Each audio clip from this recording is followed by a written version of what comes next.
AKAPADers, welcome to Jack Kirby's Secret City. This was brought a little bit to the top of the comic book conversation recently, thanks to Rob Liefeld and his podcast, Robservations. If you're not familiar with Robservations, he says, we say, everyone agrees it's the greatest comic book podcast of all time, and it's his venue to rewrite his own history so that, we don't hate him into the grave. Come on, who do we really hate? But people, he highlighted this issue. Secret City, issue 0. Topps Comics, Walter Simonson, and the king of all of comics, Jack Kirby.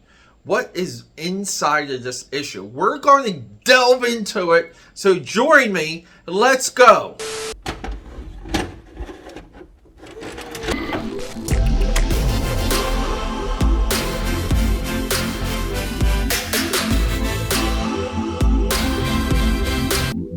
Guys, AKAPAD here, Peter A. DeLuca. Thank you so much for coming back to the channel, or if you're finding me for the first time, maybe you've been watching Rob Liefeld or Jack Kirby videos and I came up on your feed, and if that's true, and I know this from the comments, a lot of you guys leave comments but you don't subscribe.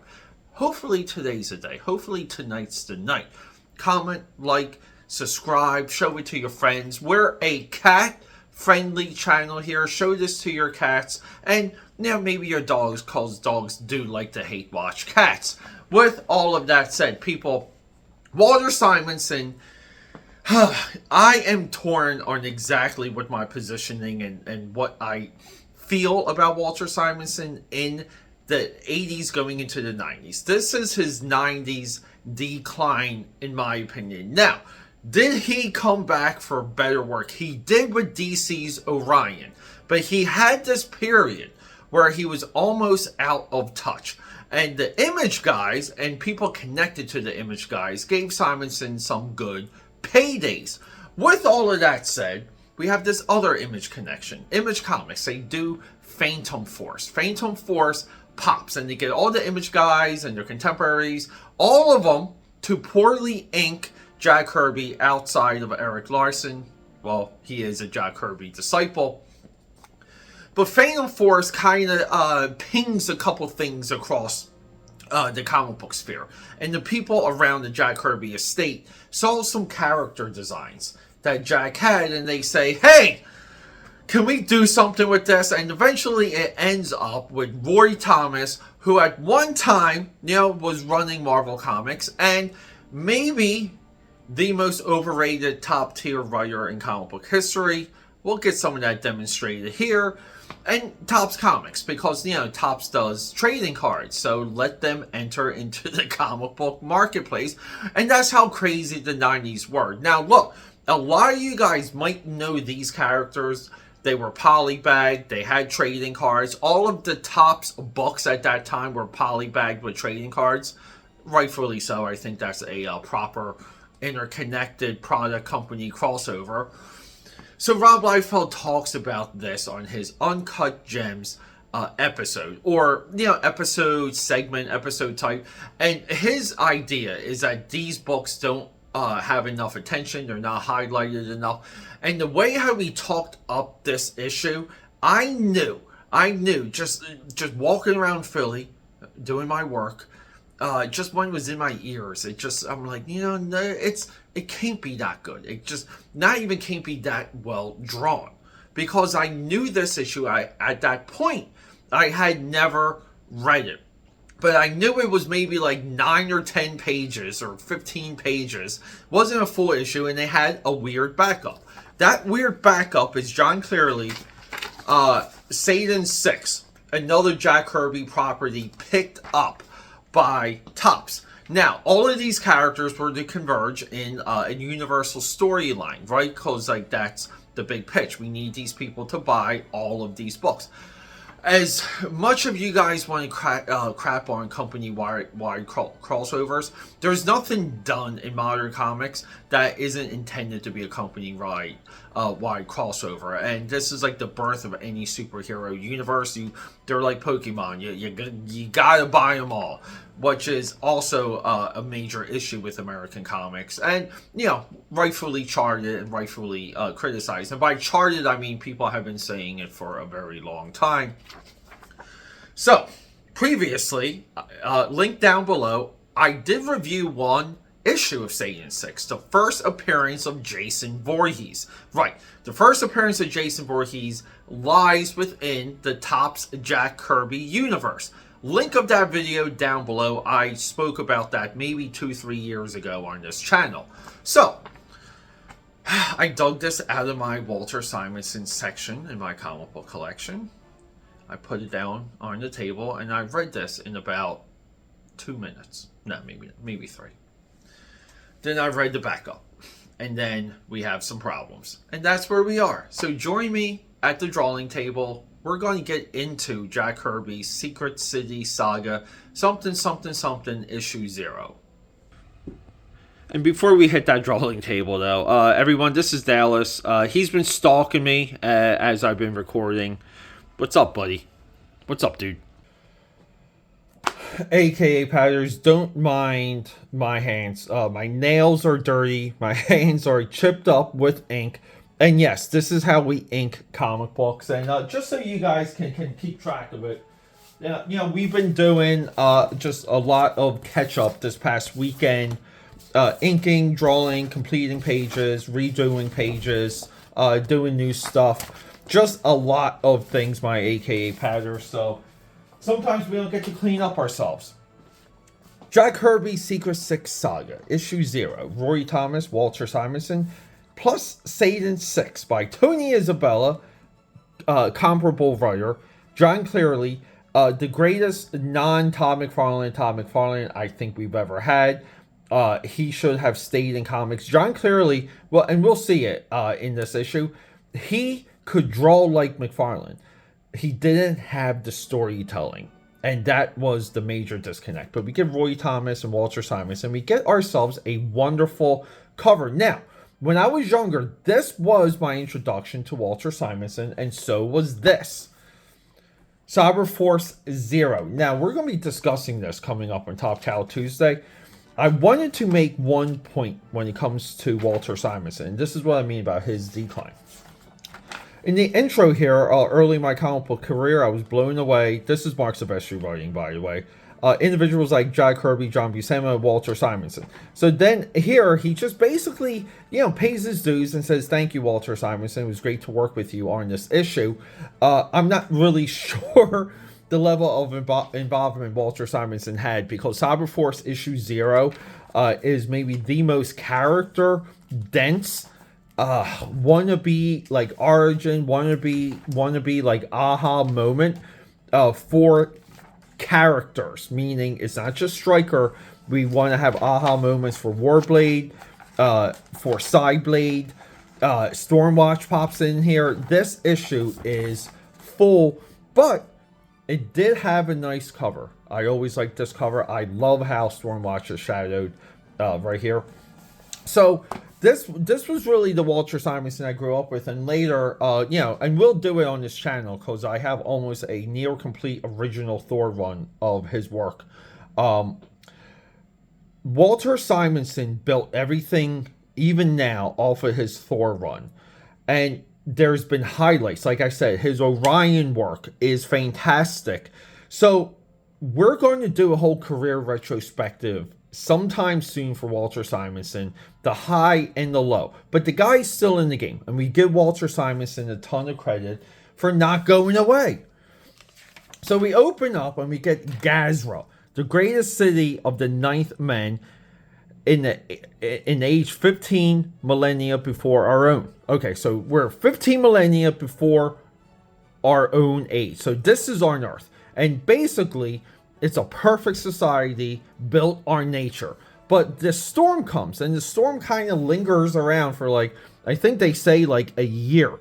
Okay? But it says that they're doomed. So now we're getting, in the first page, we do something effective. We set up how these three Jokers end up in the modern day, right? because we have to do something to them. We have to either freeze them. Sorry about that, everyone. Something. But anyway, so we have to get these 3 Jokers somehow into the modern day. So we're going to freeze them, hibernate them, carbonite them. But these people have to go in stasis, right? Because we know that because we're 15 millennia in the past. So it's a good setup. But then look, we get we get kind of what we think is going to be Ma and Pa Ken or Jor-El and Zeta El, whatever the heck the wife's name is. And they rescue a boy, they're running with a boy. And we get like the Jack Kirby things right out of the bat. Like look, so many people like to say Rob Liefeld killed comics with the shoulder pads. The shoulder pads are an emulation of Jack Kirby. So we get the Jack Kirby shoulder pads, we get the Jack Kirby faceplate.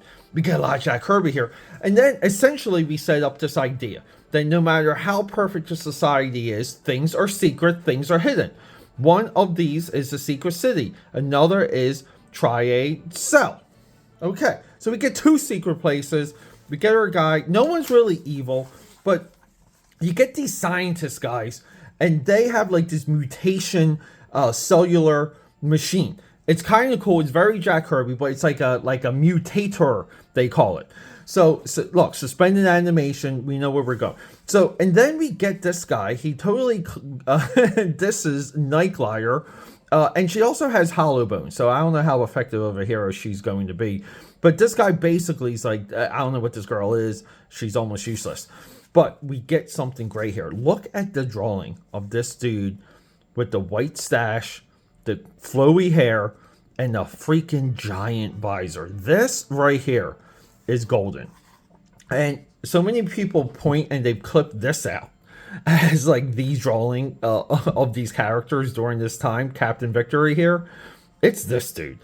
So, but we get Captain Victory, who I do consider to be Kirby's greatest American character or American icon or American archetype character design. This, people will go on and on about how crazy and eccentric the Captain America design is, to just some of the things just add up.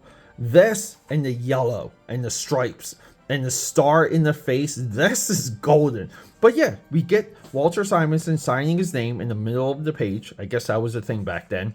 But we get this great character shot of Captain Victory, because if we got any of the solicitations, we know it's like Bomber Guy, Nightglider, Bomberman, I think, right? And it's Captain Victory. But he's Captain Keltane here. And so then everything's falling, everything's breaking. And then we just have this back and forth struggle of who gets into the pods. And then the whole city, because the machines are drilling into Zion. And, the city gets destroyed. 15 millennia go by. And then they're built on top of. Now, get this as a kicker.